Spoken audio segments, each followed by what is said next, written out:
On this episode, when the best time to shower is, plus new episodes of What to Know about media on campus. And just for laughs, we have stories about terrifying birds. Coming up on Take One.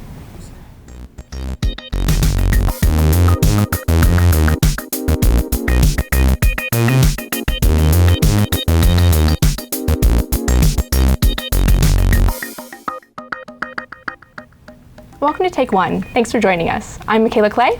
And I'm Chloe Ball. How much money would someone have to offer you to give up your phone for an entire year? $5,000? $10,000? $50,000 or more? For those of us who are constantly on our phones, this scenario is probably easier said than done. We're expected to frequently check our messages, last-minute work emails, and share our lives on social media, which can be incredibly overwhelming. If you struggle with time management, especially as a student, you might benefit from stepping away from your devices once in a while. The book, 24/6, The Power of Unplugging One Day a Week by Tiffany Shlain, explores how turning off all devices can make a positive difference in our productivity, mental health, and relationships. This once-a-week technology detox would create extra time for coursework and meaningful face-to-face interactions, which can improve your GPA and bring you closer to your friends and loved ones. If you think you can last an entire day completely device-free, why not give it a try? It could be a healthy new habit for your life. Should you shower in the morning or at night? Most people are pretty divided on the AM/PM shower debate, but what does the research say?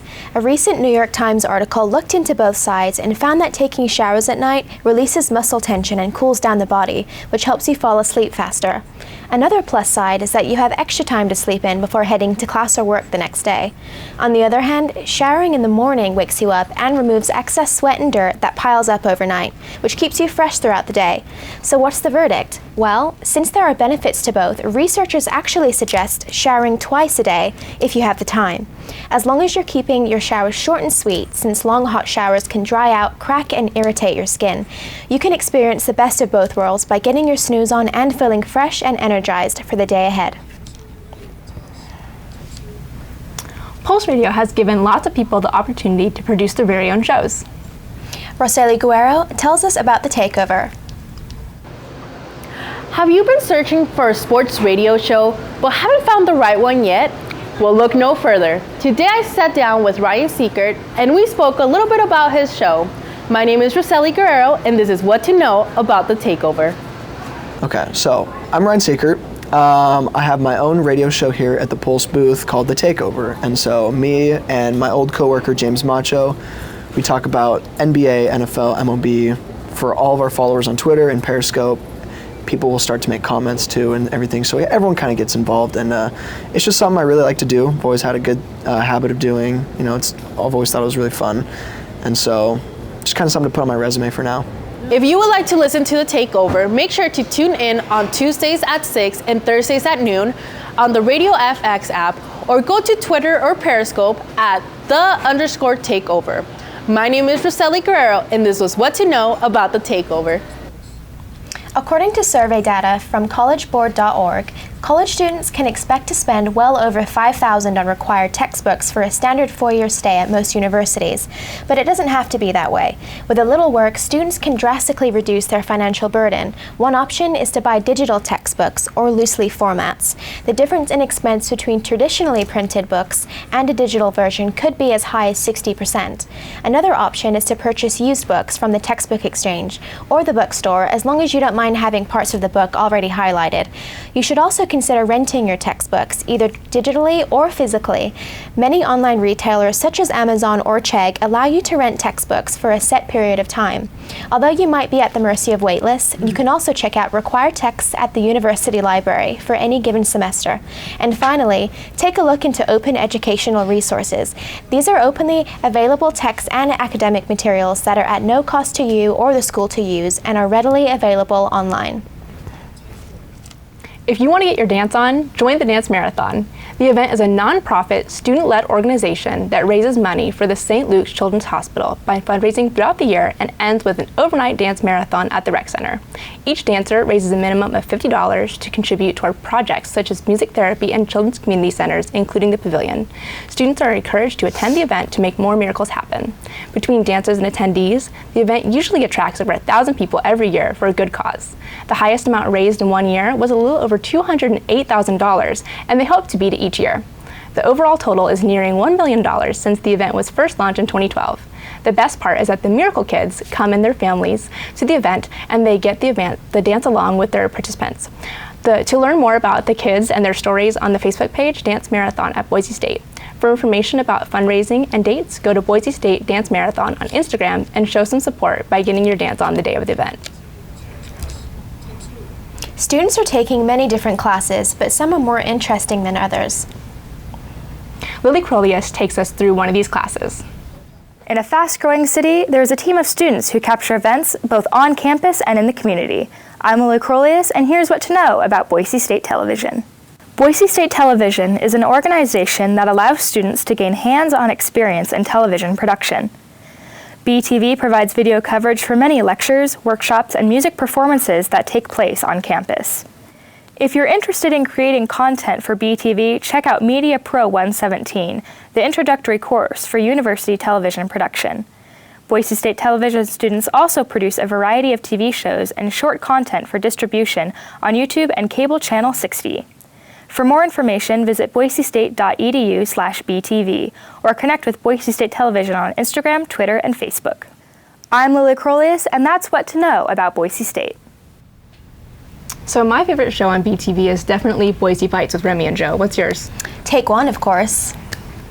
And for some laughs in this episode, TJ Ellis and Eric Ryan. Thanks, guys. Now, I don't know if y'all have heard, but the small city of Rochester in southern Minnesota claims to be having an alleged crow problem.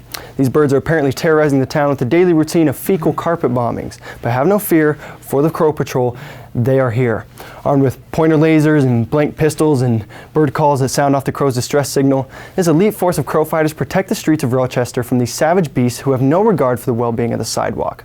Apparently, the city spends around $40,000 annually in efforts to keep the city free from these pesky poopers. 40 G's? 40 G's? I mean, I don't know, it just seems weird to me that we would spend a crap ton of money trying to manipulate animals in ways that only benefit humans. Well, I guess there was Albert, that monkey we launched into space in 1948. And then there was Albert II that we did the same thing to the following year. And then there's SeaWorld. And now that I think about it. Anyway, I've yet to visit Rochester, Minnesota, so I can't say I've ever been privileged enough to witness one of these sidewalk massacres, but hell, I couldn't imagine being bad enough to drop 40 big boys on it. Maybe that's just how natural selection works nowadays, you know? Some animals eat their way to the top, some fail due to sloppy genetics, and some neglect the true needs of their species and planet by trying to control birds' bowel movements. Most students here at BSU know the real-world terror that is the geese on campus. The reign of downy fear is something that is never far from our minds, even during the worst of our exams.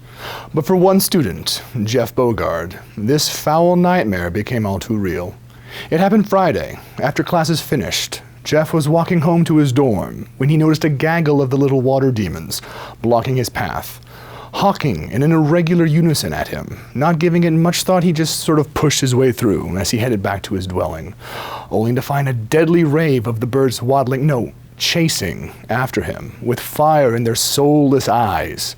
Thoroughly afeared, he burst through his door and locked it behind him, hearing the incessant pecking of 100 beaks on his faux wood door. Backing away from his blocked point of egress, he noticed even more geese now battering their heads and beaks against the glass of his window, finally breaking through. And just before the swarm was upon him, with a raging storm of feathers, Mr. Bogard finally woke up. So remember, students, if you ever find yourself dealing with geese, don't be like Jeff. Don't try to intimidate geese. This will only invite further feathered fatal fury. Slowly back away while maintaining a calm demeanor, and don't attempt to attack any of them. This predictable action will only invite a counterattack.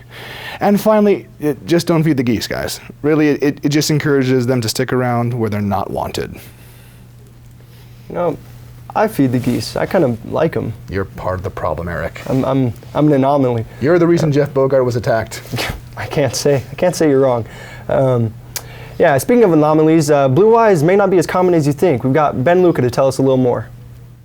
If you have blue eyes, then you share the same recessive trait as about 1.2 billion other people. However, just 6,000 years ago, there was only one person with blue eyes. I'm Ben Luca, and this is what to know about blue eyes. New research shows that all blue-eyed people share a common ancestor called the founder. This person lived more than 6,000 years ago and carried a genetic mutation that has now spread across the world. For years, researchers had searched for this mutation on the OCA2 gene. The OCA2 gene determines how much brown pigment is in our eyes. However, the mutation was found on an entirely different gene called HERC2. HERC2 turns off OCA2, meaning it turns off the brown and reveals the blue.